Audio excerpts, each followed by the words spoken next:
Hola a todos, mi nombre es Sara y quiero darles la bienvenida a Science Girlies, un espacio de divulgación donde exploramos la salud desde una perspectiva accesible.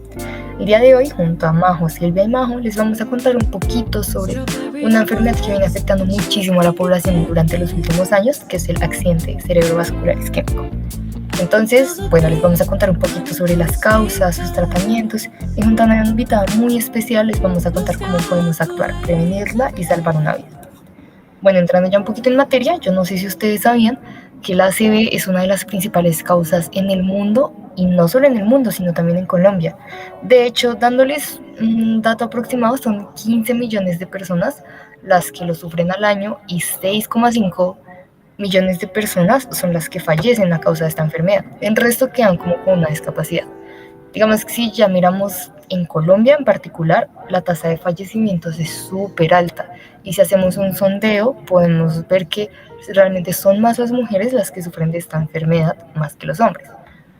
Dándoles un dato así como adicional, yo les contaba que las personas que no fallecen quedan con una discapacidad. Pues les cuento que el ACV es la principal causa de discapacidad en el país. Y bueno, nosotros podemos pensar, esta enfermedad es más que todo como de viejitos o personas con alguna condición física. Pues les cuento que no, muchachos. De hecho, hace súper poquito se hizo un estudio y se ha visto que cada vez más personas jóvenes sufren de un ACV. Entonces, pues ninguno de nosotros está exento. Bueno, ya mucho dato, ya mucha cosa, pero ahora sí hablemos, ¿qué es un accidente cardiovascular? ¿Qué es lo que lo origina realmente? Bueno, sí, Sara, un accidente cerebrovascular puede ocurrir cuando el flujo de sangre al cerebro queda completamente bloqueado o cuando se produce un sangrado repentino en el cerebro. Pero como nos vamos a enfocar en el ACV de tipo isquémico, se produce pues cuando el flujo sanguíneo no puede llegar al cerebro a causa de un tapón. No, pero espérate, Majo, ¿cómo así? ¿Cómo así que un tapón? Sí, exactamente, un tapón que genera un bloqueo. Esto puede ocurrir de tal manera que se forme un coágulo en una arteria cerebral y pues este va a permanecer fijo en la pared hasta que adquiera un tamaño lo suficientemente grande como para bloquear ese flujo sanguíneo, lo cual se conoce como trombosis. Y es que por eso mismo, si el cerebro no recibe oxígeno y los nutrientes necesarios, las células cerebrales comienzan a morir en pocos minutos y se produce el ACV. La trombosis arterial también pues, se puede relacionar con diversos factores de riesgo, que en su mayoría son los típicos que conocemos de enfermedades cardiovasculares, como el tabaquismo, la hipertensión, la aterosclerosis y por supuesto la edad, que también juega un papel pues, bastante importante. Además, en algunos casos hay condiciones en la sangre que la hacen más espesa, lo que facilita justamente la formación de trombos en las arterias. Y adicionalmente, como dato curioso, se ha encontrado que los trastornos del sueño pueden aumentar los riesgos del ACV.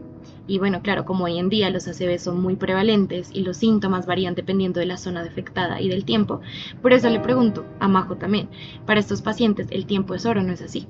Sí, Majo, lo es. Los primeros minutos u horas posteriores al inicio de una disfunción neurológica en pacientes que han sufrido de estos accidentes suelen ser la única oportunidad para prevenir, por ejemplo, la muerte o una discapacidad permanente grave. Por ello es muy importante reconocer estos síntomas para dar inicio a un tratamiento adecuado, para prevenir infartos o minimizar el grado de lesión cerebral. Cuando el paciente no es capaz de proporcionar una historia clínica precisa por sus déficits neurológicos, es necesario, por ejemplo, llamar a familiares o testigos que nos puedan dar a conocer, por ejemplo, cuándo fue la última vez que se vio a la persona en un buen estado, si, por ejemplo, tuvo movimientos clónicos o si tuvo antecedentes como cirugías, trastornos de coagulación, etc. Los síntomas van a depender de las áreas afectadas o las enfermedades subyacentes. Los síntomas más frecuentes inician con la debilidad de miembros inferiores y superiores, seguido por la dificultad de la articulación de palabras o debilidad facial asimétrica, y otros menos comunes como el síncope. Sin embargo, si fue especialmente isquémico y en la arteria cerebral media pueden aparecer distintos síntomas. Por ejemplo, en el área motora se pueden generar parálisis o pérdida de sensibilidad. En las áreas del lenguaje, dificultad para hablar, dificultad de comprensión y demás. En el lóbulo parietal, dificultad para vestirse, y en el campo ocular frontal, pérdida de visión. Entre más grande y cercana a la arteria principal sea la obstrucción, más síntomas. Pero me pregunto, ¿qué técnicas existen para conocer y evaluar de mejor forma esta enfermedad? Mira, Majo, les explico. La tomografía axial computarizada o TAC, que todos conocemos, es la que normalmente se usa primero para evaluar y decidir el tratamiento que se le va a tocar a un paciente. Pero esta no es la única herramienta que tenemos disponible. También existen otras técnicas como la angiotomografía computarizada y la resonancia magnética. En el caso de la primera, es especialmente útil para diagnosticar accidentes cerebrovasculares isquémicos, ya que combina el TAC con un medio de contraste, lo que pues la hace ideal en casos donde se necesita actuar así súper rápido como la trombólisis. Me parece muy curioso que, esta técnica puede escanear las arterias principales del cerebro en menos de 15 segundos y las carótidas en menos de 10. Wow. Además, es precisa porque no depende del flujo sanguíneo para mostrar diferentes detalles anatómicos. También es segura, no es invasiva, es más económica pues, que otras opciones que tenemos. Por otro lado está la angiografía por resonancia magnética, que funciona de forma similar a la angiotomografía, pero esta no utiliza rayos X, lo cual la hace más segura para quienes necesitan controles frecuentes o no pueden exponerse a radiación en sí. El problema es que pues esta es más lenta, más cara y no es apta para personas con marcaposes o implantes metálicos, ya que usa un campo magnético pues muy potente. Ahora vamos a pasar con nuestra invitada y ella nos va a hablar un poco de su experiencia personal. Bueno, ya para finalizar, queremos darle la bienvenida a Laura Gutiérrez. Ella es una profesional del área de la salud, quien vive muy cerca de distintos casos de accidentes cerebrovasculares que llegan a su UCI, pero hace muy poco vivió muy de cerca lo que es vivir con una ACV en su vida cotidiana. Hola Laura, ¿cómo estás? Bienvenida a nuestro podcast. Cuéntame, ¿cuál es tu profesión? Hola Sara, buenas noches. Bueno, yo soy enfermera egresada de la Universidad Nacional de Colombia. También soy especialista en enfermería cardiorrespiratoria, también egresada de la Universidad Nacional de Colombia y actualmente soy jefe de enfermería en la unidad de cuidado intensivo de neurología del Hospital Simón Bolívar. Vale, muchísimas gracias. Bueno, hace un segundo estábamos mencionando que trabajas en la UCI neurológica del Hospital Simón Bolívar. Entonces cuéntame, cuando tú recibes un paciente con un accidente cerebrovascular isquémico, ¿cuál es el tratamiento que suele seguirse en la UCI?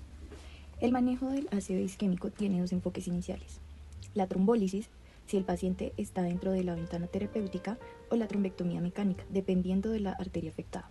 Posteriormente, el paciente debe ser ingresado a una UCI neurológica por al menos 3 días.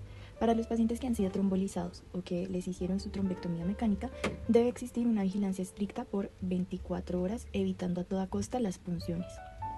Listo, muchas gracias, súper interesante.